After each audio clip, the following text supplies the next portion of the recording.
Hello दोस्तों, तो कैसे हैं आप। आज की इस वीडियो में हम रेडिएशन थेरापी का एक नया टॉपिक कर्मा और उससे जो है ना कुछ हम रिलेशनशिप्स पढ़ रहे हैं। आज जो है हम पढ़ने जा रहे हैं एक्सपोजर और कर्मा। कर्मा हम पिछली वीडियो में डिस्कस कर चुके हैं। जिसने पिछली वीडियो नहीं देखी काइंडली एक बार देख लें ताकि आपका कंसेप्ट क्लियर हो जाए। आज की वीडियो में हम पढ़ेंगे एक्सपोजर एंड कर्मा। कहता है चैप्टर 6 में पहले हम पढ़ चुके हैं, वो उसको आप अगर देखना चाहें तो चैप्टर नंबर 6 देख सकते हैं।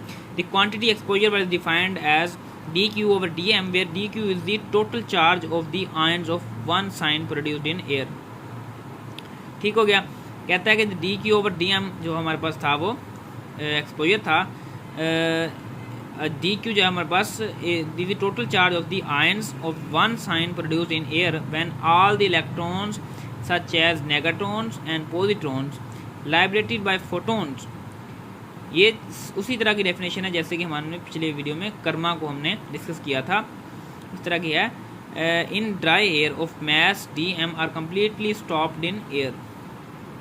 अब यहाँ पे नेक्स्ट में वो कहता है the exposure is the ionization equivalent of the collision kerma in air. Exposure जो होता है कहता है आयनाइजेशन इक्विवेलेंट होता है कोलिजन कर्मा इन एयर। पिछले वीडियो में हमने देखा था कि कोलिजन जो होता है कर्मा कोलिजन किसके इक्वल होता है हमारे पास, energy flux, photon energy flux और ये कोफिशिएंट जो होता है। अब यहाँ पे वो जो है उससे रिलेटेड कर रहा है। कहता है exposure is the ionization equivalent. कहता है इक्विवेलेंट होता है आयनाइजेशन के लिहाज से किसके, collision kerma in air. Collision के ये चीज़ के इसको कह रहा है इसके इक्वल होता है एक्सपोजर जो होता है। ठीक है। It can be calculated from this के कोलिजन, मैं पहले जैसे बता चुका हूँ, by knowing the ionization charge produced per unit of energy deposited by photons. कहता है कि हम इसको फाइंड कर सकते हैं, कैलकुलेट कर सकते हैं knowing the ionization charge produced per unit of energy और डिपॉजिटेड बाय फोटोन्स। ठीक है, फोटोन क्योंकि हमारे पास चार्ज होते हैं। ठीक है। The mean energy required to produce an ion pair. कहता है जो हमारे पास मीन एनर्जी रिक्वायर होती है एक आयन पेयर प्रोड्यूस करने के लिए इन ड्राई एयर किसी भी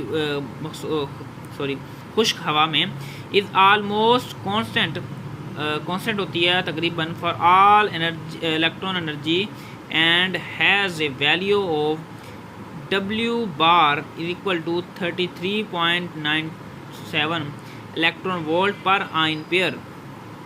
अब यहाँ पे थोड़ा सा पढ़ लेते हैं। कहता है कि almost constant for all energy, ये हमारे पास इसकी वैल्यू कांस्टेंट होती है W बार की, जो कि हमारे पास 33.997 electron volt per ion pair होती है। ठीक हो गया। If E is the electronic charge, E को हम इलेक्ट्रॉनिक चार्ज मानते हैं, जो कि हमारे पास हमें पता ही है किसके इक्वल होता है। E की वैल्यू क्या होती है 1.602 मल्टीप्लाई 10⁻⁻19 कूलम। ये हमारे पास इलेक्ट्रॉन का एक चार्ज होता है। ठीक है, हम पहले भी अपनी क्लास में पढ़ चुके हैं। देन अब अगर हम देखें W बार ओवर E, W बार की वैल्यू मैंने क्या बताई है, कांस्टेंट है 33.97 और डिवाइड बाय E जो ये हमारे पास वैल्यू है, इसको हमारे करना चाहिए is the average energy required per unit charge of ionization produced. हमारे पास average energy produce per required per unit charge आ जाएगी, सिंस एक इलेक्ट्रॉन वोल्ट इक्वल होता है इसके। ठीक है, हम यही हमारे पास जो पहली वैल्यू थी इलेक्ट्रॉन का चार्ज होता है इसकी इक्वल होती है, तो ये हमारे पास इक्वल आएगा, इसकी इक्वल आ जाएगा इस चीज़ के। ठीक हो गया।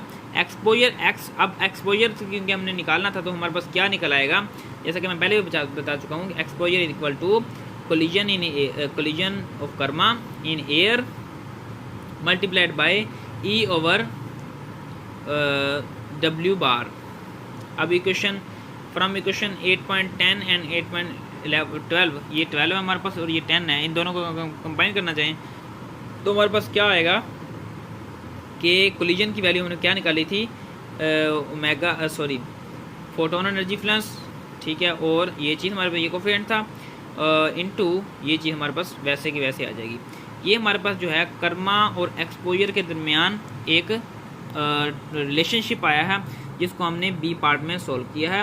तो इसमें सिंपली उसने, अगर मैं ओवरव्यू उसका देना चाहूँ तो सिंपल उसने पहले यही बताया कि कर्मा जो है ना हमारे पास एक्सपोजर की डेफिनेशन ये थी और इसका जो है रिलेशन है कोलिजन कर्मा के साथ इन एयर में, और इसकी वैल्यू हम जान सकते हैं जहाँ कि हमारे पास W बार की वैल्यू कांस्टेंट है और इलेक्ट्रॉन की हमें पता है, इससे हम इसकी वैल्यूज में पुट करके ये हमारे पास फाइनल क्वेश्चन आती है जिसको हम के रिलेशनशिप कहते हैं बिटवीन एक्सपोजर एंड कर्मा। सो मिलते हैं नई वीडियो में जहां हम डिस्कस करेंगे एब्जॉर्ब डोज और कर्मा को।